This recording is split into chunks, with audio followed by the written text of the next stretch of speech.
Општина Делчево денес започна со порамнување и прочистување на локалните земјени коловози кои што се наоѓаат на подрачјето на општина Делчево, како и со прочистување на канавките кои што служат за одводнување на локалните патишта.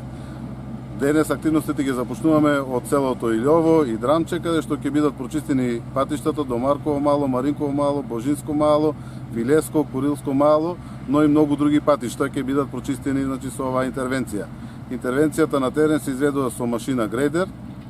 економскиот оператор е Еуробетон од Делчево и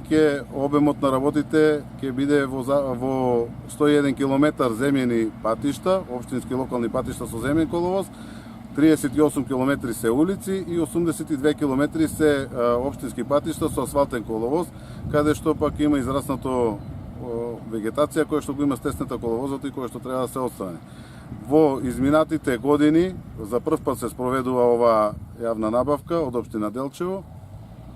и мислам дека во претходните десетина години немало спроведена оваква набавка и прочистување и порамнување на патиштата кои што се со земјен коловоз. Јас како градоначелник и општина Делчево изнајдовме можност да ја распишеме оваа јавна набавка, да го спроведеме тендерот и да почнеме со интервенција на терен, каде што ги слушнавме потребите на нашите сограѓани и ги решаваме истите за колку толку да им го олесниме животот на нашите сограѓани кои што живеат во руралните средини.